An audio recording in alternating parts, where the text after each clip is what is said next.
Bonjour et bienvenue sur Vaincre la frustration du célibat. Aujourd'hui, je vais vous partager une petite exhortation sur la restauration de l'âme. Parce que c'est ton âme qui aime Dieu, c'est ton âme qui a la capacité d'aimer Dieu. Ton âme, c'est le siège de tes sentiments, de tes décisions, de tes émotions. C'est avec ton âme que tu aimes Dieu. Donc, si cette âme n'est pas restaurée, elle ne pourra pas aimer Dieu comme il se doit. Donc, lorsqu'on parle de restauration, qu'on parle de restauration de l'âme, ça veut dire que c'est une âme qui a un dysfonctionnement. C'est une âme qui avait l'habitude de fonctionner d'une certaine manière ou bien qui devrait fonctionner d'une certaine manière, mais qui ne fonctionne pas, qui ne fonctionne pas selon la capacité initiale qui lui avait été donnée. L'âme est très profonde et c'est le siège des émotions positives comme négatives, c'est le siège des blessures, c'est le siège des affections, des désirs. Aujourd'hui, je voudrais qu'on se focalise sur une âme restaurée qui pourra avoir à nouveau une relation intime avec son Dieu. Parce que ce qu'il faut comprendre, c'est que quand on parle de restauration, ça veut dire qu'il y a eu fissure, il y a eu un dysfonctionnement. Et il faut donc que cette âme revienne à son état initial, quelle est la capacité initiale qui lui avait été donnée, qu'elle puisse fonctionner comme celui qui l'a créée voudrait qu'elle fonctionne. Donc si à ce jour, tu luttes pour pouvoir aimer Dieu passionnément, si en ce jour, tu luttes pour savoir quelle est la source, quelle est ta source, pour savoir quelle est ta joie, pour savoir où se trouve ton équilibre, tu luttes pour aimer Dieu, pour savoir qui tu es, d'où tu viens, ça veut dire que ton âme a besoin d'être restaurée. Parce qu'une âme qui est restaurée, c'est une âme qui a à nouveau la capacité d'aimer Dieu. C'est une âme qui a compris que son but premier, c'est d'aimer Dieu. Et ce qu'il faut savoir, c'est que tu peux être né de nouveau, mais ton âme n'est pas restaurée.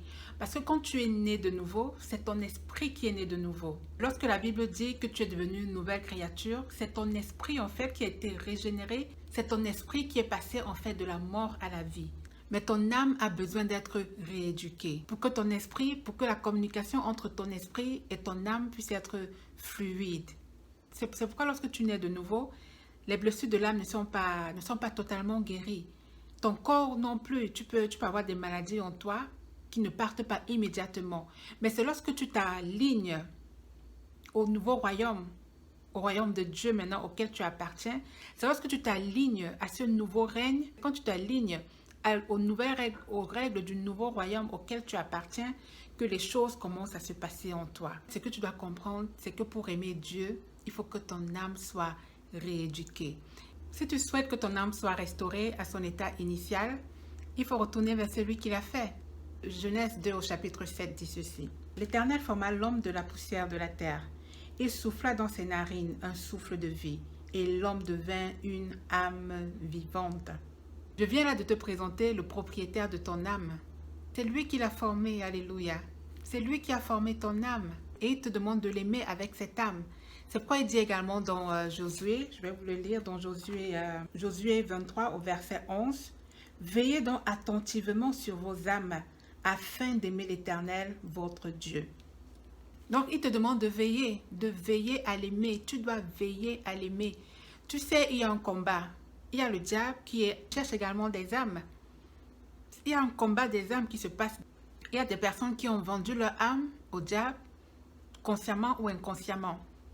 Mais Dieu ici te demande de veiller sur cette âme-là afin de pouvoir l'aimer, afin de pouvoir t'attacher à lui. Et le travail du diable, c'est de voler ses âmes, parce que lui également, il est à la recherche des âmes. C'est pourquoi Jésus dit ceci. Car le Fils de l'homme est venu non pour perdre les âmes des hommes, mais pour les sauver. Donc ça veut dire qu'il y a quelqu'un qui en veut à ton âme.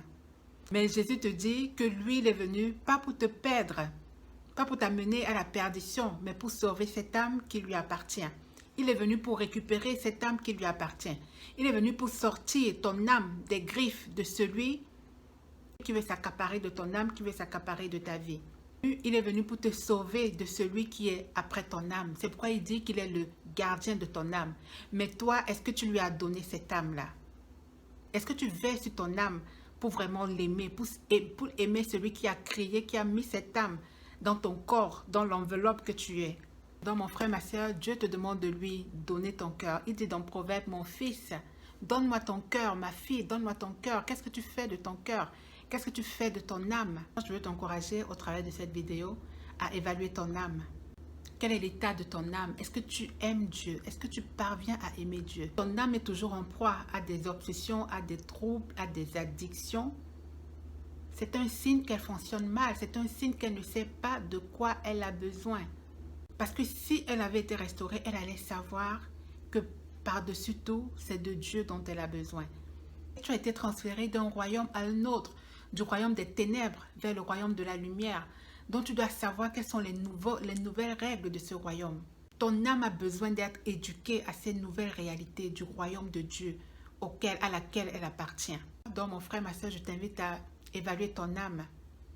Et si tu te retrouves dans ce que j'ai dit et que tu penses qu'elle a besoin d'être restaurée, tu sais ce qu'il te reste à faire, c'est de te reconnecter à celui qui a créé ton âme afin qu'il puisse la restaurer. Tu as besoin de t'informer et surtout d'aligner ton âme aux nouvelles règles du royaume de Dieu. Et cette restauration qui va permettre à ton cœur d'aimer à nouveau ton Créateur ne peut venir de nulle part ailleurs que de celui qui a fait ton âme. C'est lui qui restaure ton âme. C'est lui qui a la capacité de restaurer ton âme. Donc, toutes ces obsessions présentes encore dans ton cœur, dans ton âme, ne sont que la preuve qu'elle est tourmentée, que ton âme est tourmentée et a besoin de se reconnecter à sa source. Donc, je veux t'inviter à chercher Dieu jusqu'à ce que ces tourments, jusqu'à ce que ces obsessions se transforment en passion pour Dieu. Parce que ton âme n'a pas été créée pour vivre dans le tourment, dans la frustration, dans les obsessions, dans les addictions, mais elle a été créée pour aimer Dieu. Elle a été créée pour être en relation avec Dieu. Je vais te laisser ici. J'espère que tu as été béni par cette vidéo. N'hésite pas à me contacter si tu le veux. Je vais laisser mon adresse, je vais laisser mes coordonnées au bas de cette vidéo. En attendant, que Dieu te bénisse et à très bientôt sur cette chaîne.